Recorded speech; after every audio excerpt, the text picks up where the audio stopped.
Awas, dan ini pun banyak terjadi. Berdebat, berselisih untuk membela perbuatan salah. Jangan dilakukan. Ini di An-Nisa ayat ke-107. Wala tujadil 'anil ladzina yakhtanuna anfusahum. Dah? Nah, biasanya yang begini ini orang munafik. Ya, ini ciri khas karena ini sedang menerangkan tentang sifat nifak. Ya, jadi kalau ada orang salah, terus dibela. Nah, lawan diskusinya orang benar. Sudah ada orang benar, menerangkan yang benarnya, malah dicari-cari untuk lawannya. Ya, dicari argumentasi supaya seakan-akan ini ada pembanding. Ini benar kok, benar dipertahankan. Itu sesuatu yang salah. Itu dilarang. Sengaja berdebat untuk melawan sesuatu yang benar, tapi membela yang salah. Contoh. Ini paling gampang, paling aktual. Tapi jangan dipotong videonya. Kamera turun. Turun kamera. Ya, biar satu saja, biar lengkap. Nih, orang sudah tahu setiap muslim, kalau sholat berjamaah itu, khususnya di masjid misalnya, imamnya laki-laki. Saf makmum yang laki-laki depan. Kenapa ketawa? Perempuan di belakang. Sebaik-baik safnya tuh di belakang. Belakang pun ditata lagi. Udah ada bagiannya. Jadi kalau pengen saf pertama perempuan, di saf perempuan, di belakang laki-laki. Ya, itu yang sehat. Nah, dan itu yang benar. Karena yang ngajarkan Nabi. Kan gak mungkin melampaui Nabi. Nabi kan yang nyuruh. Bukan cuma disampaikan, sampai dipraktekkan, diukur oleh Nabi. Digaris begini, diatur. Abu Bakar sini, Utsman sini, Umar sini. Baris semua. Sampai masing-masing punya hobi. Ada yang pojok kanan, ada zaman Nabi itu. Ada pojok kanan. Saf depan ada. Dan itu ditunggu oleh Nabi. Karena Nabi tahu. Nabi tahu. Itu ketahuannya saat meninggal. Karena Nabi komen, nungguin mana si fulan yang biasanya pojok kanan ini. Dilihat gak ada. Ditunggu itu. Karena sudah waktu mau habis, maka dilakukan sholat. Lalu dicari ke rumahnya. Jadi kisah nyata. Jadi kalau kita sambil belajar sirah, enak dapatnya. Begitu dicari, jauh juga rumahnya nih. Betul, sahabat yang komen kan, Nabi biasa aja. Sahabat. Ya, Nabi biasa aja, Nabi kan Masya Allah, gitu kan, biasa. Kadang-kadang begitu, gurunya biasa, muridnya yang komen kan. Nyampe ke rumah ketemu istrinya. Ya Rasulullah, ditunjukkan kan, istrinya datang keluar, ya Rasulullah, si fulan meninggal, singkatnya demikian. Sehingga nggak bisa berangkat untuk berjamaah. Masya Allah. Sampai husnul khatimahnya. Nabi cuma nanya gini, ada nggak kejadian yang aneh atau unik sebelum dia meninggal? Tuh, namanya Nabi kan? Nggak ada ya Rasulullah, cuma dia berkata begini, ya Allah kenapa nggak lebih jauh lagi katanya. Apalagi, ya Allah kenapa bukan yang baru? Sahabat bingung. Nabi menerangkan. Baiklah, tahukah engkau ketika dia mengatakan, ya Allah, kenapa enggak lebih jauh lagi? Karena saat itu ditampakkan dalam sakaratul mautnya pahala dia yang berangkat ke masjid itu. Tampakkan. Makanya tenang. Nah, dampak dari situ dapat apa sampai surganya ditampakkan? Ditampakkan. Itulah panggilan yang membuat seseorang tenang saat sakaratul maut. Tenang, enak. Gitu. Ada yang sedang sholawat meninggal. Kemarin kayak Rifki itu. Ada yang di Saudi sedang ceramah begini, menyebut la ilaha illallah, meninggal. Ada yang sedang sholat, tapi tenang, enak mereka itu. Kenapa? Karena ditampakkan kebaikannya. Dan sesuai kebiasaannya. Itu yang dimaksud Quran surah ke-89 ayat 27-30. Ya ayyatuhan nafsul mutmainnah. Kenapa mutmainnah? Irji'i ila rabbika radiyatan mardiyah. Kenapa radiyatan mardiyah? Fadkhuli fi wadkhuli jannati. Nah, jannati itu ditampakkan. Sehingga dampak dari kegiatan kita itu ditampakkan hasilnya. Senang kita. Dalam senang itulah diambil nyawanya. Sehingga itu yang dimaksudkan lembut, tak terasa, enak pulang. Pulang tuh enak sebetulnya. Yang gak enak pulang tuh yang gak punya bekal. Kan kalau mudik enak kan? Yang gak enak mudik tuh yang gak punya bekal. Harusnya pulang itu enak. Tenang, pulang. Maka ditampakkan. Dan dia berkata dalam sakaratul maut, ya Allah kenapa gak lebih jauh lagi? Karena dia yakin kalau makin jauh makin banyak pahalanya. Antum datang ke sini yang dikira yang dekat saja. Lihatlah kita yang jauh-jauh. Kalau ikhlas karena Allah itu dinilai teman-teman. Nanti waktu membuktikan, ada saatnya nanti Allah tampakkan apa yang kita ingin dapatkan itu. Ada saatnya. Gak sia-sia. Ya. Lalu di perjalanan satu waktu, ada seorang sedang kedinginan di musim dingin. Nah beliau ini memakai pakaian double. Yang baru yang di dalam, yang luar itu yang lama. Dibuka yang lama yang luarnya dipakaikan ke situ. Maka ditampakkan bagian pahala kebaikannya. Maka keluar di lisannya, ya Allah kenapa yang gak baru saja ya.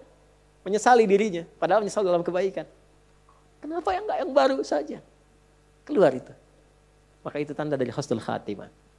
Ya. Tapi bab kita bukan di situ. Bab kita adalah Nabi tetap walaupun sedramatis apapun, sesedih apapun, safnya tetap yang depan laki-laki. Laki-laki semua. Nah perempuan di belakang. Sayyidah Aisyah ketika mulai ke masjid itu ngambil yang paling belakang itu.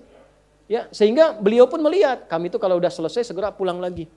Ya, untuk menjaga kehusyuan, menjaga kebaikan supaya tidak ikhtilat, bercampur dan pasti akan berpengaruh.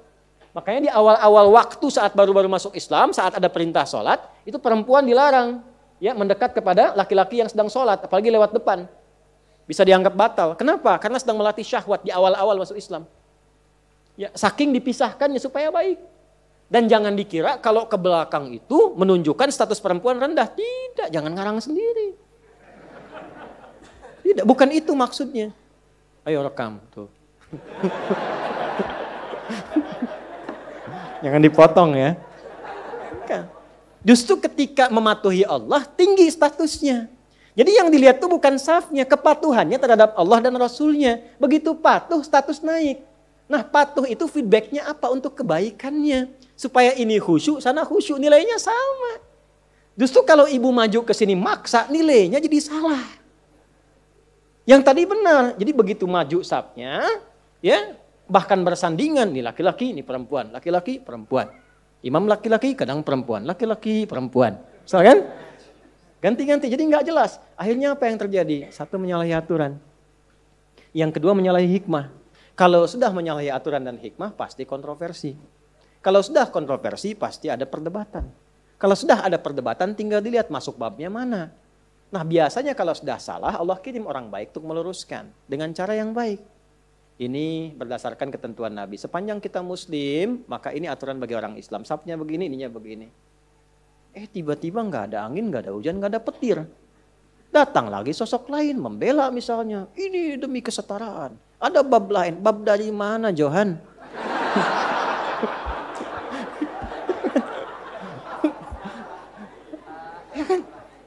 Nah ini tiba-tiba muncul, tapi ini sudah dari Quran disampaikan akan ada isyarat begitu. Makanya jangan kaget kalau ada melihat di TV macam-macam, kok membela, itu artinya Qurannya benar. Itu. Qurannya benar artinya. Akan ada terjadi demikian. Nah kita yang sadar, yang sehat jangan ikut-ikutan. Apakah mencela? Tidak juga.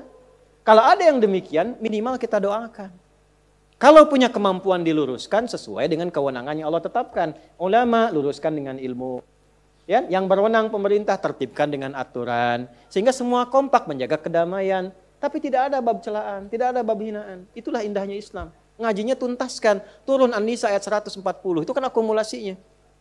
Ya, waqad nazzala 'alaikum fil kitabi an idza sami'tum ayatillahi yukfaru biha wa yustahza'u biha fala taq'udu ma'ahum hatta yakhudu fi haditsin ghairi innakum idzan mithluhum innallaha jami'ul munafiqina wal kafirina fi jahannam jami'a. Paham? Tidak. Nah. Telah tetap ketentuan dalam Al-Qur'an kalau ada orang nyeleneh, itu kata Allah, nyeleneh. Ayat Quran diingkari, petunjuk Nabi diseling-selingi. Ya?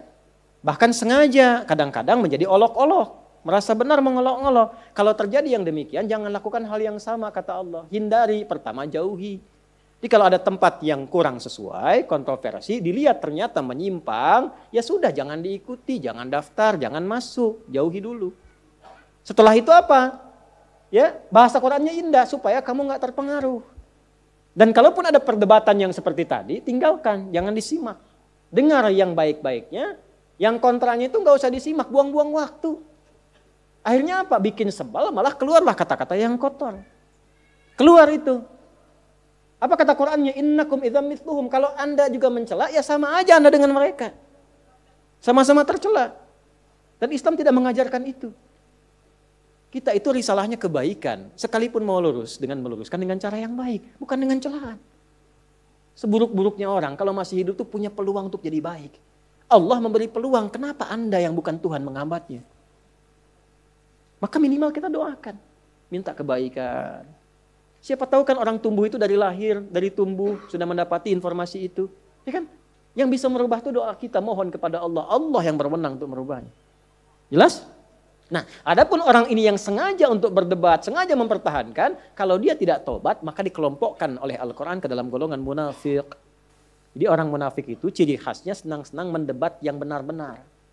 Membawa sesuatu yang penting kontroversi saja. Tidak.